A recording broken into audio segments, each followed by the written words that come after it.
الحمدللہ رب العالمین والصلاة والسلام علی رسولہ الکریم وعلی آلہ وصحبہ اجمعین ومن تبعہم بإحسان الی یوم الدین اما بعد۔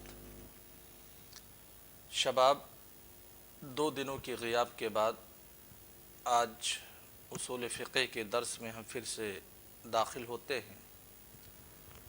اصول فقہ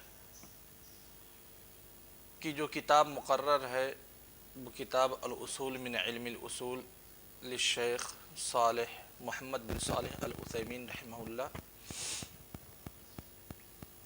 اس کتاب میں سے ہم نے جو مبحث شروع کی تھی وہ مبحث ہے نسخ کا۔ نسخ کی اس سے پہلے تعریف ہم پڑھ چکے ہیں، لغوی اور اصطلاحی تعریف، ساتھ ہی ساتھ نسخ کے وقوع پر عقلی دلائل اور شرعی دلائل کا تذکرہ بھی کر چکے ہیں۔ آج کے درس میں ان چیزوں کا بیان ہے جو چیزیں کبھی بھی منسوخ نہیں ہو سکتی۔ کون کون سی چیزیں ہیں جو منسوخ نہیں ہو سکتی، کبھی وہ چیز ختم نہیں ہو سکتی، اس کا تذکرہ کرتے ہوئے علامہ عثیمین رحمہ اللہ فرماتے ہیں یمتنع النسخ فیما یأتی، کہ جو مندرجہ ذیل چیزیں ہیں ان میں نسخ مکمل طور پہ ممنوع ہے، کبھی بھی نسخ کا سوال پیدا نہیں ہو سکتا۔ سب سے پہلی چیز الاخبار، خبر۔ خبر در حقیقت یہ انشاء کی اپوزٹ ہے، انشاء کا ضد ہے۔ انشاء کا مطلب یہ ہے کہ جس کے کہنے والے کو آپ سچا اور جھوٹا نہیں کہہ سکتے، اور خبر کا مطلب یہ ہے جس کے کہنے والے کو سچا اور جھوٹا کہہ سکتے ہیں۔ خبر جس میں کسی چیز کا کسی کام کے کرنے کا مطالبہ نہ کیا جائے یا کسی کام کے چھوڑنے کا مطالبہ نہ کیا جائے، وہ خبر ہے۔ اور انشاء، جب علماء اصول فقہ انشاء پہ گفتگو کرتے ہیں تو انشاء سے مقصود ان کا بنیادی طور پہ 2 چیزیں ہوتی ہیں، ایک امر اور ایک نہی۔ امر جس میں کسی کام کے کرنے کا مطالبہ کیا جاتا ہے، چاہے وہ الزامی طور پہ ہو تو وہ واجب ہے، یا غیر الزامی طور پہ ہو تو وہ مندوب ہے۔ اور نہی جس میں کسی کام کے نہ کرنے کا مطالبہ کیا جاتا ہے، چاہے وہ الزامی طور پہ ہو تو وہ حرام ہے، اور اگر غیر الزامی طور پہ ہے تو وہ مکروہ ہے۔ تو جو نسخ کا مقام ہے، نسخ کی جگہ ہے، وہ امر اور نہی ہے، یعنی حکم ہے۔ خبر جس میں کسی چیز کا مطالبہ نہیں کیا جاتا، نہ کرنے کا مطالبہ نہ چھوڑنے کا مطالبہ، تو خبر کبھی منسوخ نہیں ہو سکتی۔ خبر کو منسوخ کیوں نہیں قرار دے سکتے؟ کیونکہ جو چیز منسوخ ہوتی ہے، منسوخ کا مطلب یہ ہے کہ پہلے یہ چیز ثابت تھی، اس کے بعد کوئی ناسخ آتا ہے جو چیز کو ختم کرتا ہے۔ تو کوئی خبر، کوئی واقعہ، کوئی حادثہ پہلے بیان کیا گیا شریعت کے اندر، پھر دوبارہ کوئی نص آئے گی اور اس نص میں جو پرانا واقعہ بیان کیا گیا ہے اس کی تردید ہوگی، اس کا ازالہ ہوگا، تو لازم یہ آئے گا یا تو پرانا واقعہ جھوٹا تھا یا تو نیا واقعہ جھوٹا ہے۔ یعنی ایک مثال لے لیں، جیسے آپ بیان کریں اپنے بارے میں کہ میں کل ڈومریا گنج گیا تھا، یہ خبر ہے۔ آپ اپنے بارے میں خبر دے رہے ہیں کہ کل میں ڈومریا گنج گیا تھا۔ کل کون سی تاریخ تھی؟ 24 تاریخ، کہ 24 تاریخ کو میں ڈومریا گنج گیا تھا۔ پھر اس کے بعد 25 تاریخ کو، یعنی آج آپ بیان کریں کہ میں 24 تاریخ کو ڈومریا گنج نہیں گیا تھا۔ دونوں خبر ہے، تو دونوں میں سے کوئی نہ کوئی خبر جھوٹی ہے، یا تو آپ کی پہلے والی خبر جھوٹی ہے یا تو بعد والی خبر جھوٹی ہے۔ یعنی آپ دونوں خبروں کو بیان کر کے اپنی طرف جھوٹ کی نسبت کر رہے ہیں کہ میں جھوٹ بول رہا ہوں۔ ایسے ہی معاملہ شریعت کے اندر وارد کسی خبر کی ہے۔ اگر کوئی خبر وارد ہوا ہے، کوئی واقعہ بیان کیا گیا، کوئی حادثہ بیان کیا گیا، کوئی تاریخ بیان کی گئی، تو پھر بعد میں اس خبر کی تکذیب نہیں کی جا سکتی، کیونکہ شریعت کی طرف کذب کی نسبت، جھوٹ کی نسبت لازم آ جائے گی۔ علامہ عثیمین رحمہ اللہ کہتے ہیں یمتنع النسخ فیما یاتی، جو چیزیں منسوخ نہیں ہو سکتی ان میں سب سے پہلی چیز ہے الاخبار۔ کیوں؟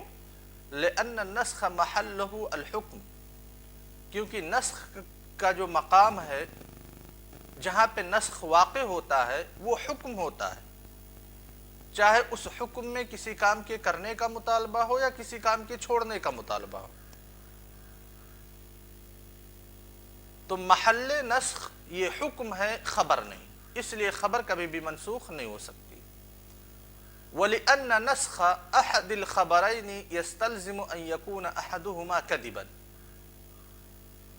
دو خبر میں سے کسی ایک خبر کو منسوخ قرار دینا اس بات پر دلالت کرتا ہے کہ دونوں اخبار میں سے کوئی نہ کوئی خبر جھوٹی ہے۔ وَالْكَذِبُ مُسْتَحِيلٌ فِي أَخْبَارِ اللَّهِ وَرَسُولِهِ، اور جھوٹ اللہ اور اس کے رسول کی خبر میں مستحیل ہے، ناممکن ہے، محال ہے۔ اللہ اور اس کے رسول کا کلام کبھی جھوٹ پر مبنی نہیں ہو سکتا۔ تو جو پہلے خبر وارد ہوئی وہ سچ ہے، دوسری مرتبہ جو خبر وارد ہوئی وہ بھی سچ ہے۔ تو پہلے والی خبر کو اگر ہم منسوخ قرار دیتے ہیں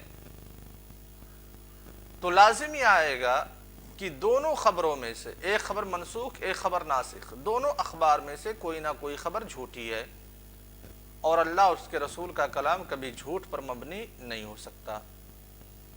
اس کے بعد کہتے ہیں اللہم الا ان یکون الحکم اتی بصورت الخبر، کہ خبر کبھی بھی منسوخ نہیں کیا جا سکتا، لیکن ایک صورت ایسی ہے کہ جہاں پہ خبر منسوخ ہو سکتا ہے۔ کون سی صورت ہے؟ کہتے ہیں کہ جب حکم یعنی امر یا نہی خبر کی صورت میں وارد ہو، یعنی اس میں مطالبہ کا صیغہ نہ پایا جائے، امر کا کوئی صیغہ نہ پایا جائے، نہی کا کوئی صیغہ نہ پایا جائے، بلکہ مضارع کا صیغہ پایا جائے یا ماضی کا صیغہ پایا جائے، وہ صیغے پائے جائے جن سے خبر دی جاتی ہے۔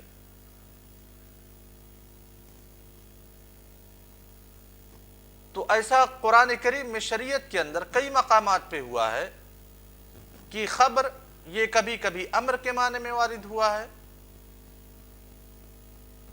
امر خبر کی صورت میں وارد ہوا ہے، نہیں خبر کی صورت میں وارد ہوا ہے۔ مثال کے طور پہ والمطلقات يتربصن بأنفسهن ثلاثة قروء، والمطلقات يتربصن بأنفسهن ثلاثة قروء، اس جملے میں اللہ تعالیٰ نے بیان کیا کہ جو عورتیں مطلقہ ہیں وہ عدت گزاریں گی، کتنا؟ ثلاثة قروء، 3 قروء یعنی 3 مہینہ، 3 حیض یا 3 طہر۔ اس جملے میں اللہ تعالیٰ نے کوئی حکم نہیں دیا ہے ظاہری طور پہ، کہا یتربصن، اور یتربصوا یہ کون سا صیغہ ہے؟ مضارع کا صیغہ ہے، خبر دینے کے لیے۔ جیسے آپ کہتے ہیں یضرب محمد، محمد مار رہا ہے، یا ضرب محمد، محمد نے مارا۔ تو یہ خبر دینے کے لیے صیغہ استعمال کیا جاتا ہے مضارع کا۔ اللہ تعالیٰ نے اس آیت میں کہا کہ مطلقات 3 قروء، 3 حیض یا 3 طہر عدت گزاریں گی، تو گرچہ یہ خبر ہے لیکن حقیقتاً یہ امر ہے، یعنی امر یہاں پہ خبر کی صورت میں وارد ہوا ہے۔ تو ایسی کوئی جگہ آتی ہے کہ وہ حکم ہے یعنی امر ہے یا نہیں ہے اور وہ خبر کی صورت میں وارد ہوا ہے، تو ایسی صورت میں اس خبر کو منسوخ قرار دیا جا سکتا ہے، خبر ہونے کی وجہ سے نہیں، امر ہونے کی وجہ سے یا نہیں ہونے کی وجہ سے. جیسے اللہ تبارک و تعالیٰ کا قول ان یکم منکم 20 صابرون یغلبوا 200 کہ اگر آپ کے 20 جوان ہیں تو یغلبوا 200 وہ غلبہ پائیں گے 200 لوگوں پر. 20 جوان ہیں وہ غلبہ پا جائیں گے 200 لوگوں پر. یہ خبر کی صورت میں وارد ہے. یغلبوا یہ فعل مضارع ہے اور فعل مضارع سے خبر دیا جاتا ہے، حکم نہیں دیا جاتا.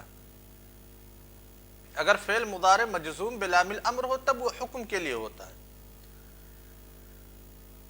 اللہ تعالیٰ نے اس آیت میں کہا کہ اگر آپ کے 10 لوگ ہیں تو 200 جوانوں پر 200 دشمنوں پر وہ بھاری پڑیں گے. اگر آپ کے 20 لوگ ہیں تو 200 دشمنوں پر وہ بھاری پڑیں گے. یہ خبر ہے، خبر کی صورت ہے، لیکن در حقیقت یہ حکم ہے کہ اللہ تعالیٰ نے کہا کہ اگر آپ 20 لوگ ہوں تو آپ کے لیے ضروری ہے کہ 200 دشمنوں پر آپ بھاری پڑائیں. راہ فرار آپ 200 دشمنوں کو دیکھ کر کے اختیار نہیں کر سکتے. آپ کے لیے بھاگنا، جب ایک آدمی کا مقابلہ 10 لوگوں سے ہو تو 10 لوگوں سے وہ مقابلہ کرے، بھاگنا اس کے لیے درست نہیں. یہ خبر ہے، خبر کی صورت ہے، لیکن حقیقتاً یہاں پہ امر وارد ہے، امر مراد ہے. اسی لیے اس آیت کا نسخ، اس آیت کے حکم کا نسخ اللہ تبارک و تعالیٰ نے اس کے بعد والی آیت میں کیا. کہا الآن خفف اللہ عنکم وعلم ان فیکم ضعفا فإن یکم 100 صابرۃ یغلبوا 200 کہ اب اللہ تبارک و تعالیٰ آپ سے اس حکم میں تخفیف کرتا ہے. وہ تخفیف کیا ہے کہ اگر آپ 100 ہوں اور آپ کے دشمن 200 ہوں تب آپ ان کا مقابلہ کیجیے. پہلے حکم کیا آیا تھا کہ اگر آپ 20 ہوں اور آپ کے مقابلے میں 200 تب بھی ان کا مقابلہ کیجیے. خبر کی صورت میں وہ حکم وارد ہوا تھا. بعد میں اللہ تعالیٰ نے کہا کہ اگر آپ 100 ہوں، یعنی پہلے ایک کے مقابلے 10، دوسری والی آیت میں فَإِن يَكُن مِّنكُم 100 صَابِرَةٌ يَغْلِبُوا 200 کہ اگر آپ 100 ہوں وہ 200 ہوں، یعنی ایک کے مقابلے میں 2. دونوں خبر کی صورت میں وارد ہیں، لیکن ہیں امر. تو امر اگر خبر کی صورت میں وارد ہو تو امر ہونے کی وجہ سے ان حکموں میں سے کوئی حکم منسوخ ہو سکتا ہے، کوئی حکم ناسخ ہو سکتا ہے. لیکن مجرد خبر ہو، وہ امر کے معنی میں نہ ہو یا نہیں کے معنی میں نہ ہو، تو پھر اس خبر کو منسوخ نہیں قرار دیا جا سکتا. اس کے بعد دوسری قسم بتلائی کہ وہ احکام التی تکون مصلحہ فی کل زمان و مکان، وہ احکام جو ہر ایک زمانے میں، ہر ایک جگہ پہ مصلحت ہیں، وہ کبھی بھی منسوخ نہیں قرار دیے جا سکتے. ہر ایک زمانے میں، ہر ایک جگہ پہ جو چیز مصلحت ہے اس چیز کو کبھی بھی منسوخ نہیں قرار دیا جا سکتا. جیسے مثال دیا توحید. ایسا نہیں ہو سکتا کہ شروع میں توحید کی دعوت دی گئی ہو، بعد میں توحید کے حکم کو منسوخ قرار دے دیا گیا ہو کہ اب توحید کی دعوت نہیں دیں گے، یا توحید شروع میں واجب کیا گیا ہو، بعد میں کوئی حکم آ جائے گی کہ نہیں اب توحید واجب نہیں. کیونکہ توحید ہر ایک شخص کے لیے، ہر ایک زمانے کے لیے، ہر ایک جگہ کے لیے مصلحت ہے. وہ اصول الایمان، ایمان کے جو اصول ہیں، وہ اصول العبادات، عبادات کے جو اصول ہیں، مکارم الاخلاق، جو مکارم اخلاق ہیں، جیسے صدق، سچائی، عفاف، پاکیزگی، کرم، سخاوت و شجاعہ، بہادری و نحو ذالک. ایسا کبھی نہیں ہو سکتا کہ کسی آیت میں بیان کیا گیا ہو کہ آپ حکم دیا گیا ہو کہ آپ سچ بولیے. شریعت کی طرف سے کوئی حکم ہو سچ بولنے کا، اور بعد میں کوئی حکم آ جائے جو کہے کہ نہیں سچ مت بولیے، جھوٹ بولیے، کبھی ممکن نہیں۔ کسی بھی حکم میں ایسا ممکن نہیں ہے کہ ابھارا گیا ہو لوگوں کو کہ آپ سخاوت کیجئے، فیاضی کیجئے، اور بعد میں حکم آ جائے کہ آپ بخالت کیجئے۔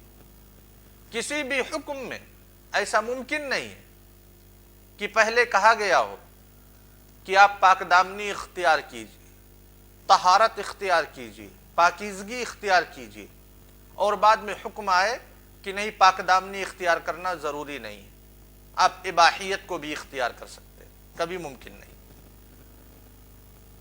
کیونکہ یہ ایسی چیزیں ہیں جو ہر ایک زمانے میں ہر ایک شخص کے لیے ہر ایک جگہ پہ مصلحت کا درجہ رکھتی ہیں۔ ایسے ہی اس کے بالمقابل جو ہیں جن چیزوں سے شریعت نے منع کیا ہے، جو ہر ایک زمانے میں ہر ایک شخص کے لیے ہر ایک جگہ کے لیے قبیح تصور کیے جاتے ہیں، گھناؤنے تصور کیے جاتے ہیں، جیسے شرک، کفر، جھوٹ، اباحیت، بخل، بزدلی وغیرہ، کبھی بھی یہ منسوخ نہیں کیے جا سکتے۔